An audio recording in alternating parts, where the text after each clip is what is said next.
किसी भी राज्य में या जब देश में चुनाव होते हैं तब अक्सर एक शब्द सुनाई देता है, थर्ड फ्रंट।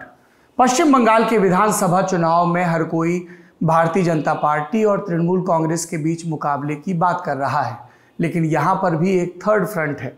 उस थर्ड फ्रंट में 34 साल तक बंगाल की सत्ता संभालने वाला लेफ्ट फ्रंट है, कांग्रेस है, और है एक नई नवेली पार्टी 2021 के बरस में ही बनी पार्टी ISF यानी कि इंडियन सेकुलर फ्रंट।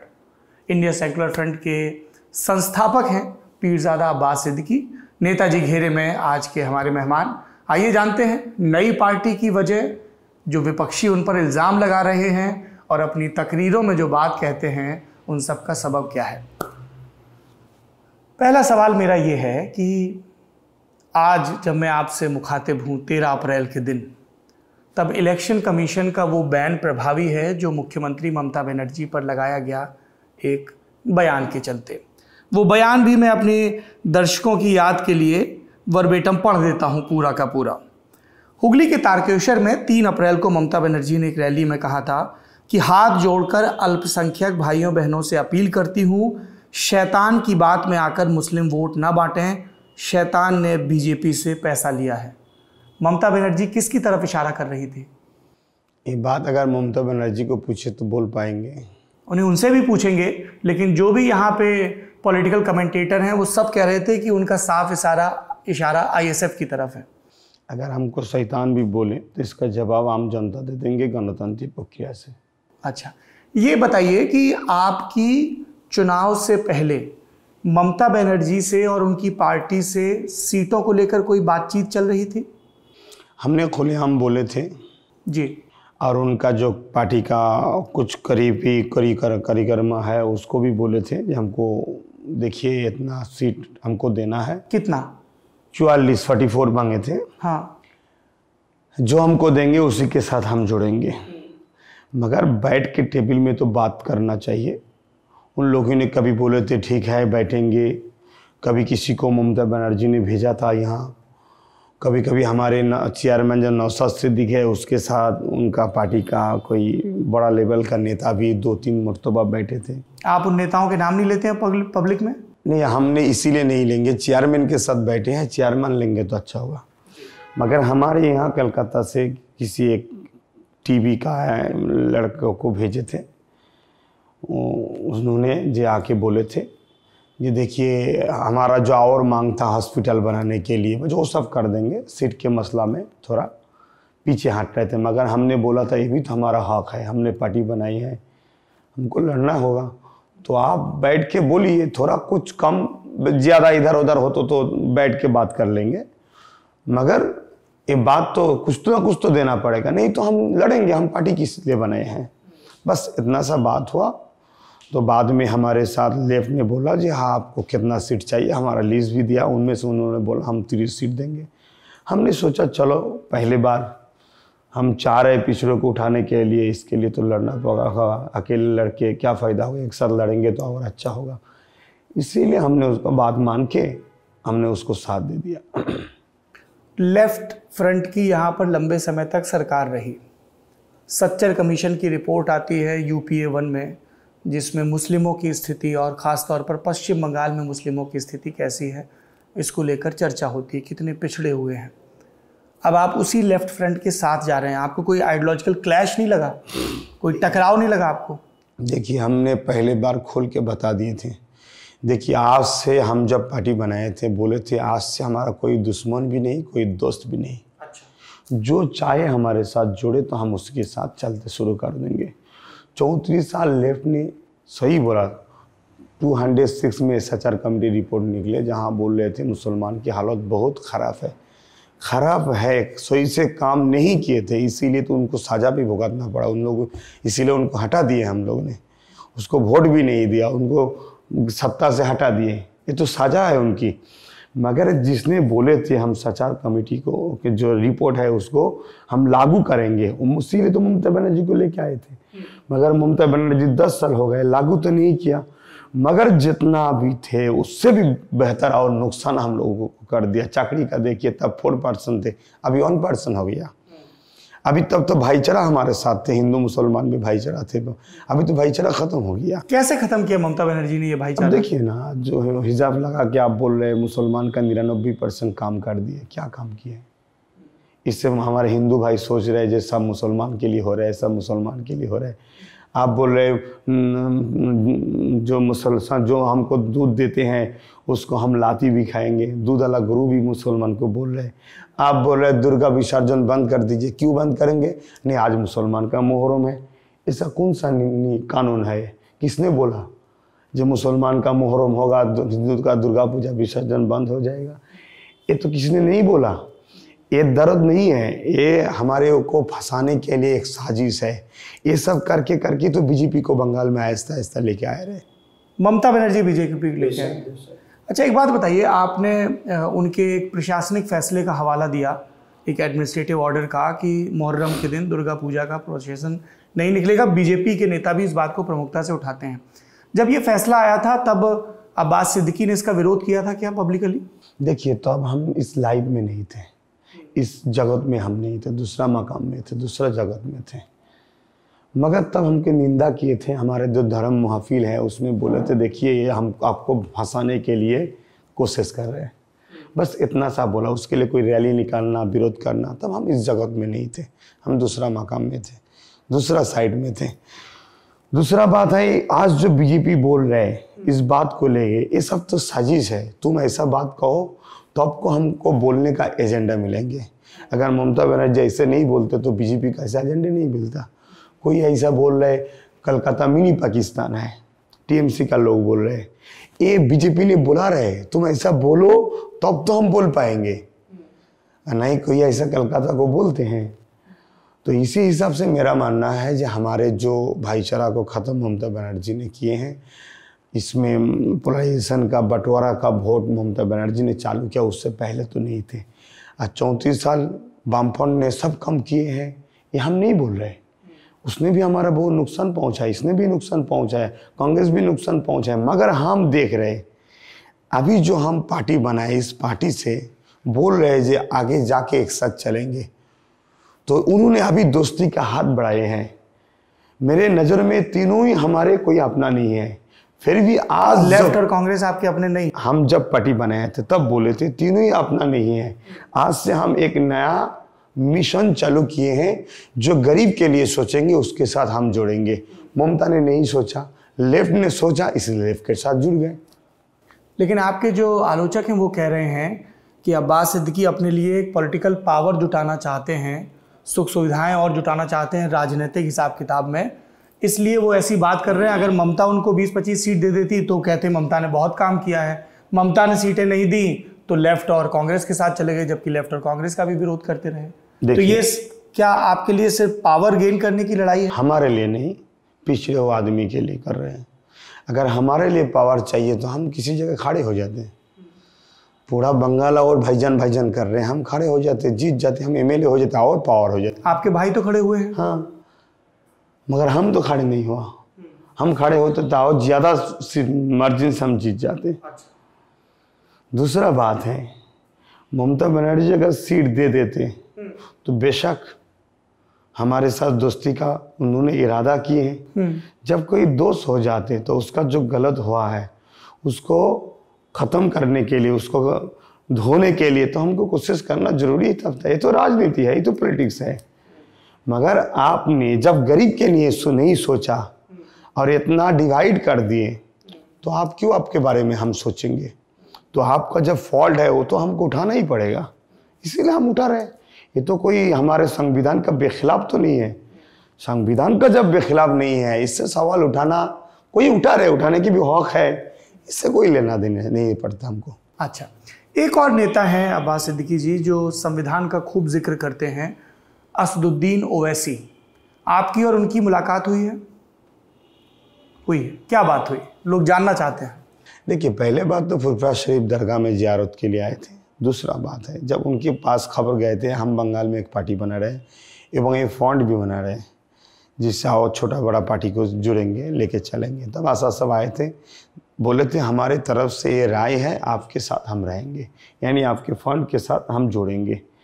गठबंधन के साथ हम रहेंगे, 2021 के चुनाव में हम लड़ेंगे, बस यही बात हुई थी। उसके बाद में हमारे पार्टी में और जो कुछ है, हम तो बस एक पार्टी बनाए हैं, मगर उसके अंदर जो टीम में है, पोजीशन में है, पद में है, उन लोगों ने बैठ के वाम कांग्रेस के साथ बात किए थे। एक बात आए थे हमारे पास, वो बात हम असद साहब के पास भेजे थे, माजिद साहब के तरफ से, मगर उसका जवाब अभी तक नहीं आया। क्या बात थी वो बस अंदर की बात है, बस वो अभी तक जवाब नहीं आया। इसी टाइम वोट के चुनाव का वक्त आ गए, हम चुनाव में उतर गए, बस यही हुआ। और अब वो भी चुनाव लड़ रहे हैं 6 सीटों पे। बस लड़ने का अधिकार है, लड़ने का अधिकार है। भविष्य में आप और वो साथ आ सकते हैं? हम भविष्य की बात नहीं बोल पाएंगे। मैं कल जिंदा रहूं या ना हो तो भविष्य की बात क्या बोलूं। 10 मिनट के बाद ही हम चले जा सकते हैं, तो हम भविष्य की बात की क्या बात नहीं। फिर तो लेकिन लोग ये भी कहेंगे कि नेताजी बड़ी बड़ी प्रॉमिसेस कर रहे हैं, कहेंगे कि भविष्य की बात हम कैसे जाने। देखिए, हमारा जो सिस्टम है, सिस्टम तो चलाएंगे, हम चला जाएंगे, मगर सिस्टम तो खत्म नहीं होगा। सिस्टम खत्म नहीं होगा। ये जो आपने पॉलिटिकल पार्टी बनाई है ISF, इसकी आइडियोलॉजी क्या है? किस ग्राउंड पे पार्टी बनाई है? देखिए, मेरा एक ही टारगेट है, संविधान ने जो अधिकार दिए, देशवासी को अधिकार देना पड़ेगा। किसी नेता का वो तुष्टिकरण भी नहीं चाहिए, किसी का विरोध भी नहीं चाहिए। हम चाह रहे हैं, हमारे देश ने हमको जो अधिकार दिए हैं, हर इंसान को देना पड़ेगा। शिक्षा, रहने के लिए मकान, उसको जीने के लिए, खाने के लिए नौकरी, और स्वस्थ रहने के लिए चिकित्सा सुविधा व्यवस्था, ये करना पड़ेगा। और जो झूठा केस में इंसान को फंसा रहे हैं, तुम हमारे साथ मीटिंग में चलो ना, तुमको गजा के केस में डाल देंगे, तुम हमारे को 10,000 रुपया पार्टी में चंदा दे दो, नहीं तुम हमको। ये कौन करता है? अरे कर रहे हैं, अभी जो पार्टी चला रहे TMC भी कर रहे हैं। बहुत ऐसे प्रूफ है, हजारों प्रूफ है। आज ऐसे मुकदमेबाजी कर देते हैं। आज वोट चुनाव खत्म हो गए, हाँ, जहां जिस सीट में चुनाव खत्म भी हो गए, उस खत्म हो जाने के बाद भी आज के तारीख में भी TMC का लोग ऐसा भी डिस्टर्ब कर रहे हैं, मारपीट भी कर रहे हैं। तो ये जो गणतंत्र विरोध है, इसको रोकना चाहिए। और जो गरीब का अधिकार है, वो अधिकार उनको देने के लिए हमारे ये पार्टी बनाए हमने। आपने कहा कि गरीबों को मुफ्त में शिक्षा मिलनी चाहिए, मकान मिलना चाहिए, खाना मिलना चाहिए। ये सब चीज़ें मुफ्त में देने के लिए संसाधन कहाँ से आएंगे? अरे हमारे देश देंगे। हमारा देश तो गरीब नहीं है, बहुत बड़ा अमीर देश है। अमीर देश। बेशक है, नेता का सही हो तो ये हमारा देश वर्ल्ड में फेमस हो जाएगा। सब चोर नेता बन गए, सब इसी से लूटपाट कर रहे हैं। सब तो नेता को छप्पा मार, CBI से छप्पा मारना चाहिए। हजारों लाखों करोड़ रुपया सब जमा कर रहे हैं। कोई ऐसा पंचायत का प्रधान जिसका ठेला चला रहे थे या मिट्टी का घर था, प्रधान बन गए, 1 साल में 2-3 तला मजाक से बाड़ी बना लिया, गाड़ी बना लिया, कहाँ से पैसा आ रहे? ये सब तो जाहिर में खुलेआम दिन की तरह तो दिखाई दे रहा है। तो आपका ये इकोनॉमिक मॉडल है कि छापा मार के पैसा जुटाओ और फिर? नहीं, छापा नहीं मारेंगे। हम चाह रहे हैं सही नेता पकड़ के ले आएंगे, जिसको हम ऐसा स्टाइल में चलाएंगे जो गरीब को लूटेंगे नहीं। जो पैसा आएंगे, गरीब के हक गरीब को पहुंचा देंगे। देश ने तो बहुत पैसा देते हैं, देते तो नहीं, बहुत पैसा देते हैं। अच्छा, आप कह रहे हैं कि सरकारों से पैसा आता है लेकिन नीचे मिल नहीं हाँ, नहीं मिल रहा है। क्या वजह है? बंगाल में आप भी ये इल्ज़ाम लगा रहे हैं और बीजेपी भी ये इल्ज़ाम लगा रही है TMC पे, और यही इल्ज़ाम पहले TMC 2011 के पहले लेफ्ट पे लगाती थी कि पंचायत और ब्लॉक के लेवल पर बहुत करप्शन है, कट मनी है, इस तरह का इल्ज़ाम। इसकी वजह क्या है इस पॉलिटिकल कल्चर? देखिए, बीजेपी क्या बोल रहा है उससे हमको कोई लेना देना नहीं। बीजेपी तो बहुत बड़ा करप्शन कर रहे हैं। बीजेपी बड़ा करप्शन कर रहा है। आज देखिए ना, ट्रेन को बेच रहे या एयर इंडिया को बेच रहे। वो जो नीरव मोदी, ललित मोदी सब पैसा लेके भाग रहे हैं, उसको भी अभी तक नहीं लेके आ पा रहे। बहुत कुछ कर रहे सबका। आपके हिसाब से जो एयर इंडिया है उसको नहीं बेचना चाहिए? क्यों बेचेंगे? हमारा घाटे में चल रहा है लगातार। क्यों घाटे में जाएंगे? क्योंकि उसको ठीक से मैनेज नहीं किया सरकार। ये तो इसके लिए सरकार जिम्मेदारी है। तो सरकार तो यही कह रही है ना कि सरकार का काम कंपनियां चलाना नहीं है, इसलिए डिसइन्वेस्टमेंट कर रहे हैं ताकि उस पैसे का बेटर। तो सरकार का पोपाटी है, देश का पोपाटी है, उसको किस हिसाब से सही से चलेंगे, इसी का व्यवस्था करना चाहिए। तो आपके हिसाब से सरकार को कंपनियां चलानी चाहिए, उसको व्यवस्था करना चाहिए। वो तो हमारे देश का पोपाटी है। किसी पब्लिक को हम क्यों हाथ में डाल देंगे? जब पब्लिक का हो जाएंगे तो उसकी हिसाब से चलाएंगे ना। आप तेल डीजल का भाव कितना ज़्यादा बढ़ रहा है, सही से नहीं चला पा रहे। तो दूसरा बात है जो करप्शन है गांव गांव पंचायत में, ये बात सही बोला है। देखिए आमपन घोटाले के टाइम ममता बनर्जी का भी राज चल रहे थे, कितना बड़ा घोटाला हुआ, मैंने खुलेआम डाकू किया है। मैं चीटी देके, जैसे पुराना दिन में हम लोगों ने गल्प सुनते थे, अच्छा जे तुम्हारे घर में हम डाका डालने जा रहे थे, ऐसा पूरा खुलेआम चोरी हो रहे हैं। जिसका घर तोड़े हैं, जिसको जरूरत है उसको पैसा नहीं मिला, जो 3 तला 4 तला बिल्डिंग है उसको पैसा मिल गया। ऐसा तो बहुत हजारों प्रमाण है। तो ऐसा करप्शन है, बहुत हो रहा है, ऐसा नहीं होना चाहिए, इसको बंद करना चाहिए। इसको बंद करने के लिए अच्छा लड़का को राजनीति में आना होगा। राजनीति तो देश तो चलाएंगे ना, इसी हिसाब से अच्छा लड़का को राजनीति में आना होगा। सिर्फ लड़कों को आना होगा या लड़कियों मतलब को भी? लड़का लड़की देशवासी को आना चाहिए, देशवासी को आना चाहिए। चलिए, आपने अच्छी बात कही। हमारी टीम जब आपके बारे में रिसर्च कर रही है, बात दरअसल हम हिंदी सही से बोल नहीं पाते, कोई बात नहीं, हम वो इसीलिए सबको थोड़ा समझ में आता है, आराम से थोड़ा इधर उधर हो रहे। कोई बात नहीं। आपने कहा लड़का लड़की सबको पॉलिटिक्स में आना चाहिए। एक लड़की है जो पॉलिटिक्स में आई, मेंबर ऑफ पार्लियामेंट है, उसका नाम है नुसरत जहां, ठीक है, टीएमसी की सांसद हैं। आपने अपनी तकरीर में नुसरत जहां के लिए कहा, कभी मंदिर जाती है कभी मस्जिद, इस्लाम तुम्हारे बाप का नहीं है, शरीर दिखाकर और बेचकर पैसा कमाते हैं ये लोग, क्या भरोसा है कि देश नहीं बेचेंगे, अगर अब्बास सिद्दीकी ने सत्ता पर कब्जा जमाया तो इन्हें पेड़ से बांधकर मारूंगा। ये आपका बयान है। उसके लिए उन्होंने शायद कोई हमारे विरोध में एक केस न क्या दायर किया है, जो केस चल रहा है उसके बारे में हम कुछ नहीं बोलना चाहते। केस चल रहा है, लेकिन आपको अफसोस है इस बयान को देने का या नहीं? देखिए पहले दरअसल बात है, हम देश के लिए बोले थे कि पेड़ से बांध के मारेंगे। हमको बोलने दीजिए जी प्लीज। देखिए हमने आपको वोट दिए, हमारे जब मुसीबत में हम पड़ेंगे आप देखेंगे, आपने हमको मार दिया, आपको मारने का हक है क्योंकि आप नेता है। और जब हम जबान से बोलेंगे आपको हम धुलाई देंगे, हमारे लिए सजा है। आप जब CAB, NRC, NPR का बिल निकाल रहे हैं जिसमें गरीब मुसीबत में फंस जाएंगे, जैसे आसाम में फंस रहे, तो आप जाके फिल्म बना रहे हैं, वो गलत नहीं है। जब हम उस इंसान को बचाने के लिए बोला जी ऐसे आदमी को वोट मार दीजिए जो आपने के बारे में सोचते हैं, तो दूसरे के बारे में क्या सोचेंगे? तो इंसान को ये गुरुत्व तो अपने हिसाब से कोई गुरुत्व तो नहीं देते।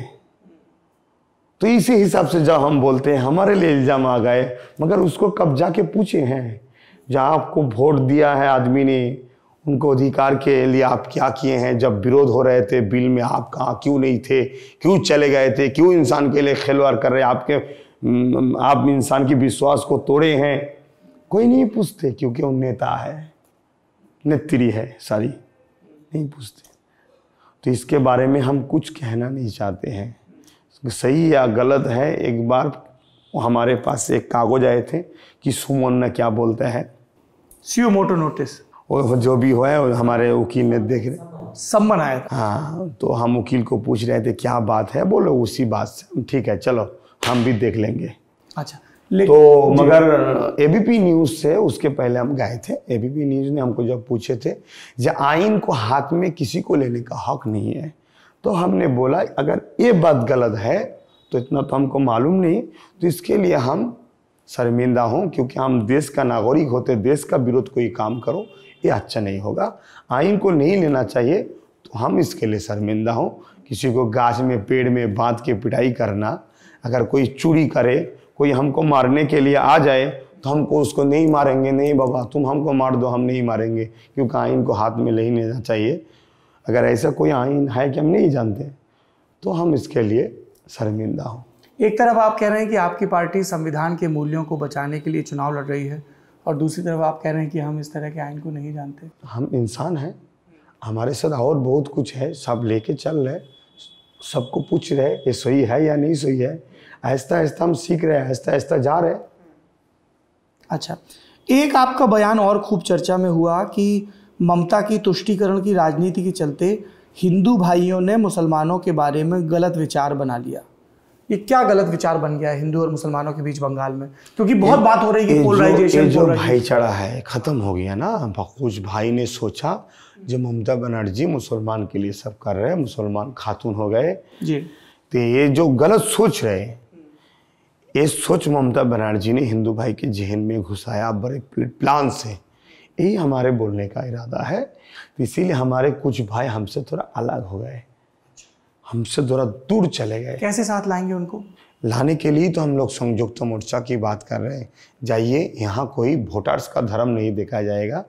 यहाँ नौकरी की बात होंगे, कल कारखाना की बात होंगे, जो पिछड़ा हुआ आदमी है उसको उठाने के बात होंगे, जिसका जो अधिकार है उसको अधिकार देंगे।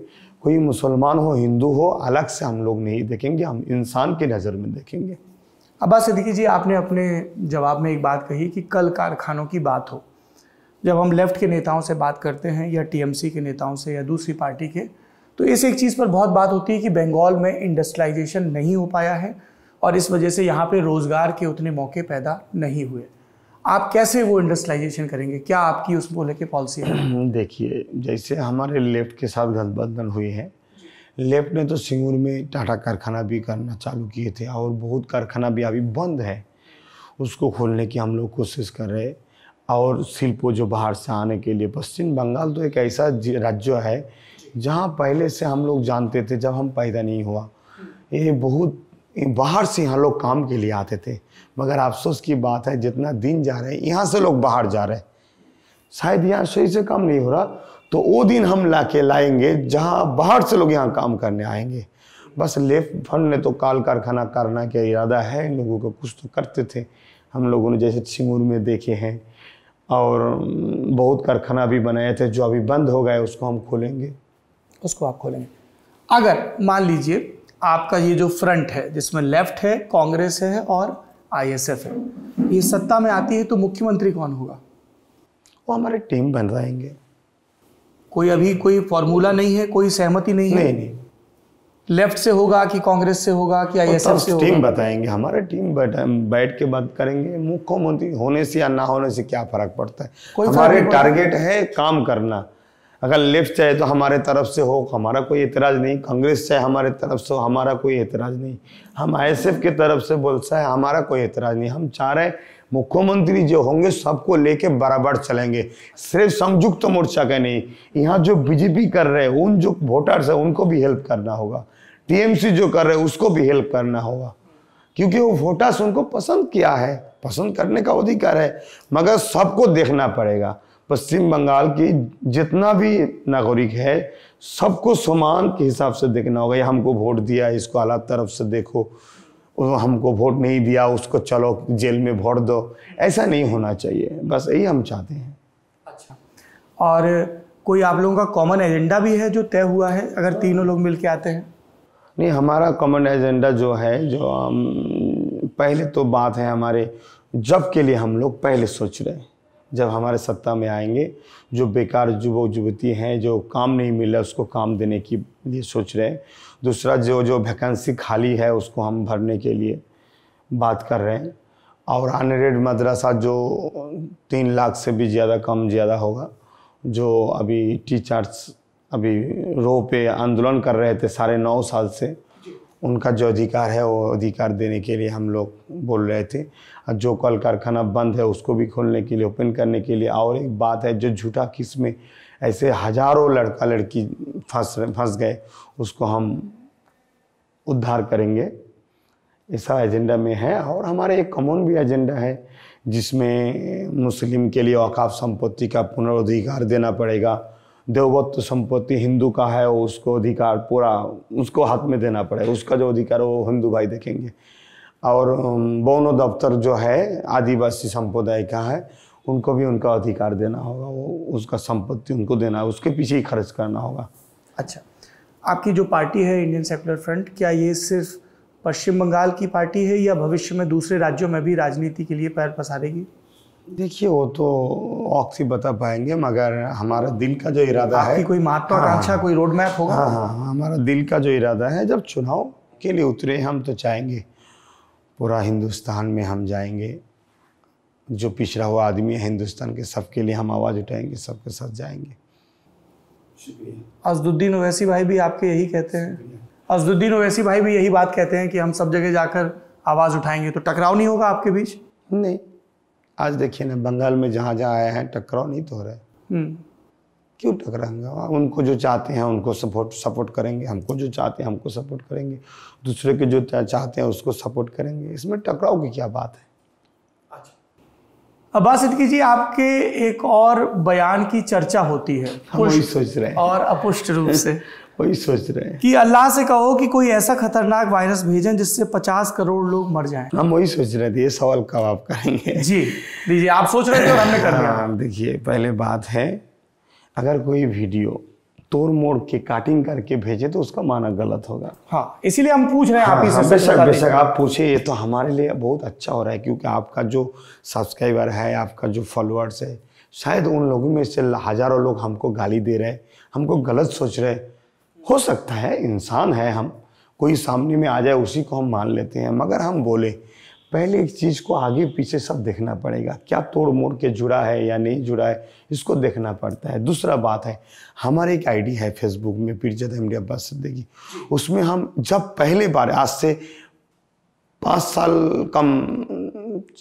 साल पहले जब ये बात बहुत चर्चा में आए थे, तो अब हम फेसबुक में इसके लिए हम बैन भी दे दिए थे। देखिए, हम ऐसा बोलना नहीं चाहते थे, ऐसा बोले थे, मगर ये तोड़ मोड़ के ऐसा किए हैं। क्या बोले थे आप? वो अभी तो बहुत दिन की बात हो गई, फिर भी उसको जानना होगा। फिर भी हमने बोले थे कि अगर फिर भी किसी को तकलीफ हो हमारे बात से, हम इसके लिए बहुत शर्मिंदा हों, तब बोले थे। आज भी आपके चैलेंज से बोल रहे हैं। पर बोला क्या था? देखिए, तोड़ मरोड़ के कह दिया गया, तो बोल रहे हैं। हकीकत में ऐसा कोई खुल के आगे पीछे वाला बैन भी नहीं आ रहा है, ऐसा बोल रहे हैं। कुछ लोग देख रहे हैं, हम भी कभी कभी देख रहे हैं। ऐसा तो सोशल मीडिया में बहुत कुछ होता है आज के तारीख में। तो ऐसा ये तो हमसे आज नया नहीं, 6 साल से हमारे पीछे कुछ लोग लगे हुए हैं। ऐसा फेक आईडी से हमारे तकरीर को काट के ऐसा 6 साल से हमारे पीछे चल रहा है। हमारे जो फैन फॉलोअर्स है, ज़्यादा लोग हमको मान चाह रहे हैं, कुछ लोग को सह नहीं हो रहा है, इसे 6 साल से हमारे पीछे लगे हैं। एक एक टाइम में एक एक वीडियो को ये लोग काट करके ऐसा फेंक रहे। कभी धर्म के बारे में हमारे ऊपर ऐसे फतवा भी कर दिए, वो काफिर हो गए, हैन हो गए, तैन हो गए, फतवा भी कर दिया। हाँ, ऐसा तोड़ मोड़ के भेजा है। अगर कोई सामने में आए फतवा जिसमें दिखाई दे रहा है वो फतवा गलत हो रहे हैं, तो हमको शायद काफिर तो बोलेंगे, फतवा तो देंगे। तो इसी हिसाब से मैं बोलना चाहता हूँ, ऐसा कोई जबान हमारे अल्फाज से नहीं निकले जो मानवता के विरोध हो, जो गणतंत्र के विरोध हो, संविधान के विरोध हो, ऐसा कभी नहीं हम बोलते। अच्छा, ये बताइए, इतना कोरोना का प्रकोप फैला हुआ है, लेकिन हम बंगाल में देख रहे हैं कि कोई भी राजनीतिक दल हो, भाजपा, टीएमसी, कांग्रेस, लेफ्ट और आपकी पार्टी भी, कोविड की गाइडलाइन का पालन नहीं है। रैलियों में खूब भीड़ जुट रही है, लोग मास्क नहीं लगा रहे हैं।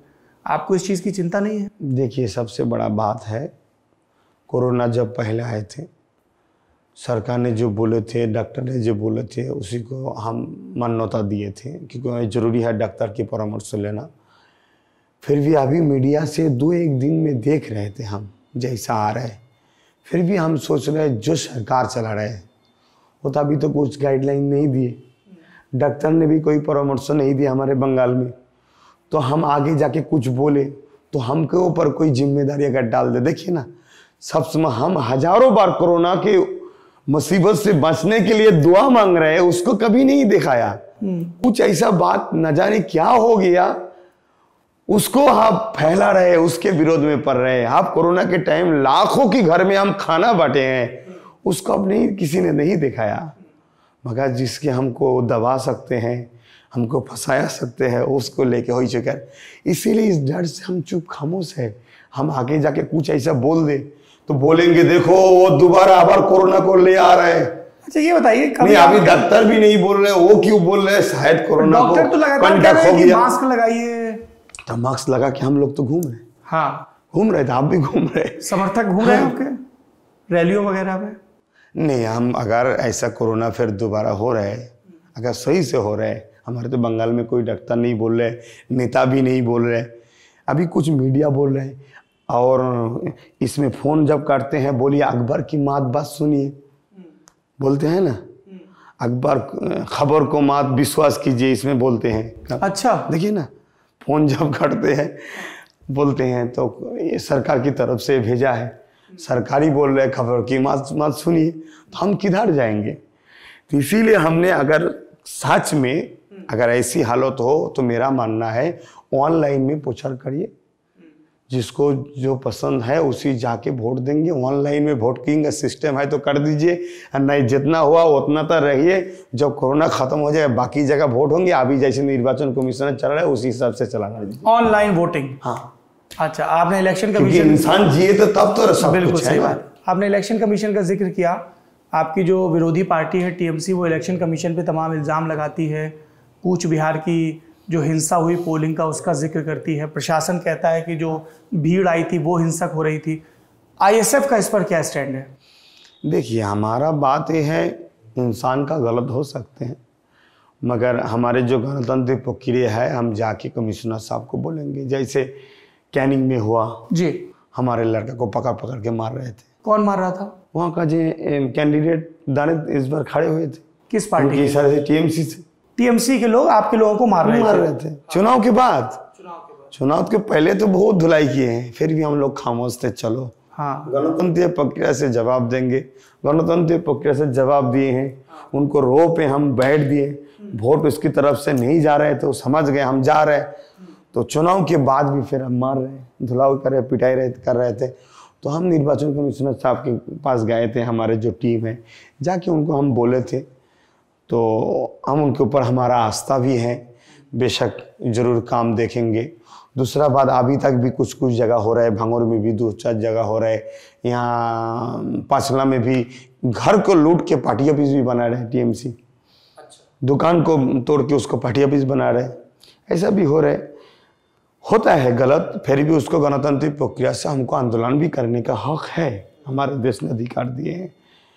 दूसरा बात है, कोई ऐसा झूठा अगर इल्जाम लगा दे उसको भी हम सपोर्ट नहीं करते। अगर निर्वाचन कमिश्नर की कोई गलत हो, उसको संविधान के जो हिसाब है उसी हिसाब से गणतंत्र प्रक्रिया से उसको विरोध भी करना क्या हक इंसान को है, वो भी है। अब्बास सिद्दीकी जी, नेताजी घेरे में का आखिरी सवाल। आपने कहा कि अगर आप सरकार में आते हैं तो तमाम जो मदरसे हैं वहाँ पे ऐड वगैरह करेंगे। अभी मैं यहाँ आने से पहले असम में था। असम की सरकार ने पिछले दिनों एक फैसला किया था जिसकी बड़ी चर्चा हुई देश भर में, और उसी चर्चा के सिलसिले में हमने हिमंत बिश्व शर्मा जो बीजेपी के नेता है उनसे पूछा भी था कि ये मदरसों की फंडिंग को लेके बात हो रही। तो उनका कहना था कि हम अपने मुसलमान नौजवानों को मुल्ला मौलवी नहीं बनाना चाहते हैं, धार्मिक शिक्षा सरकार का देने का काम नहीं है, हम उन्हें डॉक्टर और इंजीनियर बनाना चाहते हैं। पूरे देश में लंबे समय से एक ये बहस चल रही है कि शिक्षा का मदरसा मॉडल जो है वो सही है या गलत है। आपका क्या सोचना है? देखिए, मेरा मानना है, हमारे संविधान ने जो हमको अधिकार दिए हैं, हमारे धर्म को हम शिक्षा सीख सकते हैं। जब देश ने अधिकार दिया है उसको रोकने का अधिकार किसी को नहीं है। दूसरा बात है, सरकार पैसा दे या ना दे, हमको इतना मालूम नहीं कहाँ से चलते हैं प्रतिष्ठान धर्म शिक्षा। हमको जितना मालूम है सरकार एक पैसा भी नहीं देते, सरकार एक पैसा भी नहीं देते धर्म। जो मदरसे सरकारी अनुदान से चलते हैं वहाँ पे जी, अगर कोई भी सरकार ऐसा पैसा दे उसको बंद करना चाहते हैं, इसके लिए आम मुसलमान क्या बोले उनका राय है। हमारा जो राय है, नहीं देना तो नहीं देना, मगर हमारा जो प्रॉपर्टी है इसको सरकार के हाथ में नहीं रहेंगे, हमारे हाथ में रहेंगे। औकाफ स्टेट हम चलाएंगे, वक्फ की जो प्रॉपर्टी, हाँ हम चलाएंगे, इसको भी छोड़ना पड़ेगा। ये सरकार कोई भी हो, इसके ऊपर कोई सरकार का हुकूमत नहीं चलेगा। हमारे जो मुसलमान हैं, हमारे जो मुसलमान की तरफ से कमेटी होगा उसके हाथ में थोपा जाएगा, वो चलाएंगे, उसी हिसाब से हम हमारा शिक्षा प्रतिष्ठान। पर ये तो देश में कानून है कि अल्पसंख्यकों की जो प्रॉपर्टी है या उनके जो हमको भी मालूम है, संविधान ने बोला संख्या लोगों के प्रतिष्ठान। तो क्या यहाँ पे टीएमसी ऐसा नहीं कर रही है? क्या टीएमसी वक्फ की प्रॉपर्टी पे कब्जा करने की कोशिश कर रही है? अरे टीएमसी जो जबरदस्ती जो औकाफ की जगह पे बीजेपी का पार्टी ऑफिस भी बनाने का हुक्म दे दिया। वक्फ की जगह पे बीजेपी का ऑफिस बनाने का हुक्म टीएमसी ने दिया। कहाँ पे हुआ ऐसा? हाँ ऐसा है, एक प्रूफ भी हमारे पास है। एक जगह कब्रिस्तान की भी जगह को बना लिए हैं, कब्रिस्तान की जगह में पार्टी ऑफिस भी बना लिए हैं। किस पार्टी का? टीएमसी का। कब्रिस्तान की जगह पे उन्होंने अपना दफ्तर बना लिया। दफ्तर बना लिए। ये किन जगहों का जिक्र कर रहे हैं आप बता देंगे तो दर्शकों को भी जानने में सहूलियत रहेगी। मेदिनीपुर में। मेदिनीपुर उस जगह का नाम है, ये देखिए ना, कब्रिस्तान की ज़मीन दखल करके टीएमसी 3 नमूले ऑफिस बना लिए। मिर्जा मोहल्ला, मिर्जा मोहल्ला जगह का नाम है मिर्जा मोहल्ला। मेदिनीपुर में। तो आप ऐसी सब जगहों से कब्जा हटवाएंगे? देखिए ये तो गलत है, जिसका जो अधिकार है उसको देना पड़ेगा। नरेंद्र मोदी, आप इतनी सब बातें हुई, नरेंद्र मोदी भी यही कहते हैं कि हम सबका साथ सबका विकास बोलते हैं काम नहीं करते हैं। काम नहीं करते हैं?